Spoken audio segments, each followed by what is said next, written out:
How's it going? I'm Roman Anthony. And this is Socially Speaking.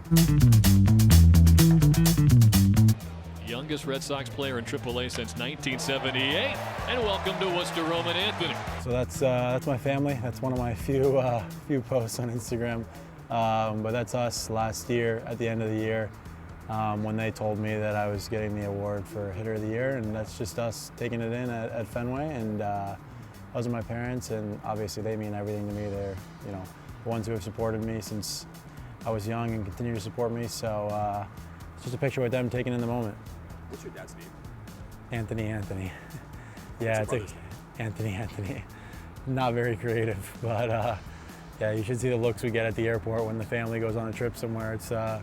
It's pretty ridiculous. But our whole family, we got a lot of Johns, a lot of Anthonys, so we didn't really get too creative with it. But my grandfather's also Anthony, so it runs pretty far back. My kid will not be named Anthony. I'm not going to put him through that. I was lucky enough to, I shouldn't say lucky enough, but I was, I'm not named Anthony, so I'll leave that to my brother to carry on. I gotta let the Mike know, hey Mike, we're in center field now. He's on it. Oh, he is. Oh, there he That's is. what he does, bro. Guy's on it. Oh, I'm on this. That was me in high school after getting Florida Player of the Year. I think that was my senior year, yeah. Obviously that was a great achievement for me and for my high school as a whole and my support system. Just getting to be recognized in such a big state, in such a competitive state, and getting that honor was awesome, knowing all the work that I put in and all the work that I put in behind the lines that people didn't really see. It was great. It was awesome, and huge credit to my teammates in high school, my high school coach, who I still keep in touch with to this day. He's a big part of the reason why I'm here right now. So I think that means more than just a self-award. It was for all the people around me. I can't get this bubble working in time.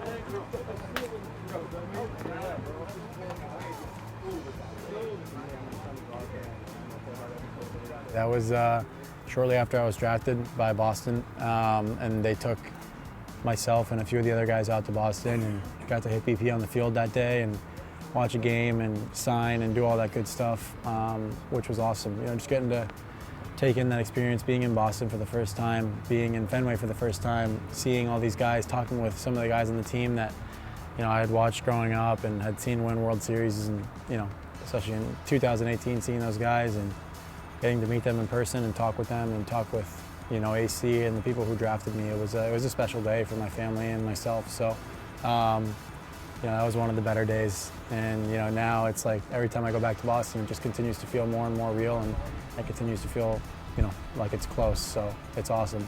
Time really flies though. Like, you look at that and look where we are now, and it's like there's been some strides since then. So it's been awesome. That was when I got promoted to Salem. I didn't really know what to expect when I got drafted. Like, I got drafted and thought it was going to be something where he's like, okay, now I get a few months off and then I get going. And little did I know, like, went right to Fenway, did all the signings, and came back to Florida and hit the ground running from there. It was like I was just picking it up where I left off after high school. So getting to go down there, get a feel for the complex, play in the complex league for a few weeks, and getting promoted at the end was awesome. Here's the pitch. Swing. This one's hit in the air. It is deep towards right center field, and that one is off the wall. Around third goes Ravello. He scores. Anthony into second base. It's an RBI double. We are tied at 2. A different experience for sure, especially being from South Florida. It was my first real experience of the cold weather in the beginning of the year and adjusting to everything. Because last year I got here and I was spoiled. I got here the last 2 weeks. It was like this. So I was like, oh, this is awesome. And then I got there at the beginning of this year, and it was a whole different experience for me. But it was a learning experience, knowing that, we're in the Northeast and hopefully going to play in the Northeast for the rest of my career and play with this org. It's going to be cold in October, and it's going to be cold in the beginning of the year. So just adjusting to that, getting used to, the day-to-day routine. I always wanted to play pro ball as quick as I could. And it worked out well. The main thing is that we're such good friends and we're so close as a group. Marcelo's my roommate, and then Teal lives in the same building. So we're always together. We're always talking baseball together. We learn so much from each other, and we've gotten to share some cool experiences now as a group. But it's really just amazing having two guys that you know, I can kind of feed off of and gain a lot of knowledge from. And it's almost like there's just this competitive environment that we create with each other that makes us better in practice every day, and we learn so much from each other's games. And it's great. And it's not just them two either. It's the whole group we have here it's a special group. It's this 2-2 pitch hit on the ground right side. Diving is Mendoza. He knocks it down in the right field. Anthony around third. Here's the throw. It's not in time. Kyle Teal at first would be the go-ahead run for Portland. You know what you're getting with Teal. So we've learned that. He's awesome. He's a special character that you don't really come around too often. Just having a guy like that that constantly brings the energy and is the same player on and off the field, bringing the energy in the clubhouse and bringing the energy to the field and leading the team, behind the plate. It's special, and it makes the vibe of the group a lot more fun. And we're winning. He's in the clubhouse DJing, getting the boys pumped up, regardless of what he does, regardless of his performance. He's in there. He's the first guy there to pat you on your back and be there for you and be there for the boys and DJ. So, like I said, you don't come across guys like him too often, and he's a special player. But I think more importantly, he's an amazing teammate. That's crazy. I just moshed you. I'm still here. Next one. This was this past off season. We were down in Florida doing a camp down there and just getting all the guys together and going and scrambling and playing each other. And that specific day we were watching, there was probably 25 of us out on the course between the staff and the players. There's always sandbaggers.